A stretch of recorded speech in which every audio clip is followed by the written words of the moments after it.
જોતાં જ મોઢામાં પાણી આવી જાય એવા સરસ મજાના દહીંવડાની રેસીપી લઈને આવી છું. જો તમે ઘરે એકદમ પરફેક્ટ સોફ્ટ અને સ્પંજી દહીંવડા બનાવી શકો છો. જો તમે આ ટ્રિક્સ અને ટિપ્સ અપનાવી તો સૌથી પહેલાં તમારે લેવાની છે 1.5 કપ જેટલી અડદની દાળ, અડધા કપથી જેટલી ઓછી મગની દાળ. બંનેને તમારે 5 કલાક પહેલાં પલાળી રાખવાની છે. સરસ પલળી જાય એટલે પાણીથી ધોઈ અને બધું પાણી કાઢી નાખવાનું છે. હવે મિક્સર જારની અંદર ધોયેલી દાળને તમારે એડ કરવાની છે. લગભગ 2 થી 3 ચમચી જેટલું પાણીની જરૂર પડે અને થીક બેટર રાખવાનું છે અને બેટર એકદમ સ્મૂથ રાખવાનું છે. સરસ રીતે સ્મૂથ હોવું જોઈએ ટેક્સચર. હવે એક બાઉલમાં લઈ એની અંદર આપણે મીઠું, જીરું અને આદુની પેસ્ટ નાખીને તમારે એક જ દિશામાં એને ફેંટવાનું છે. લગભગ 5 મિનિટ જેવું તમારે ફેંટવાનું એટલે બેટર એકદમ ફ્લફી થઈ જશે.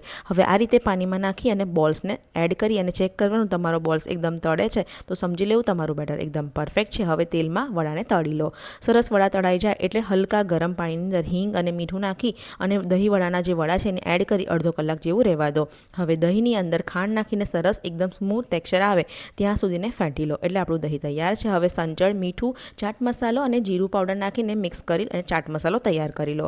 હવે વડામાંથી પાણી કાઢી અને સરસ રીતે એની ઉપર દહીં એડ કરી ગ્રીન ચટણી, મીઠી ચટણી અને જે ચાટ મસાલો બનાવ્યો છે તે એડ કરી દળમના દાણા નાખીને તમારે દહીં વડાને સર્વ કરવાના છે. એકદમ સોફ્ટ સ્પંજી આપણા દહીં વડા બનીને તૈયાર છે. વિડીયો ગમ્યો હોય તો લાઇક કરજો, શેર કરજો. અમારા પેજને ફોલો કરવાનું બિલકુલ ના ભૂલતા. મળીશું એક આવા નવા વિડીયો સાથે. ત્યાં સુધીને આવજો.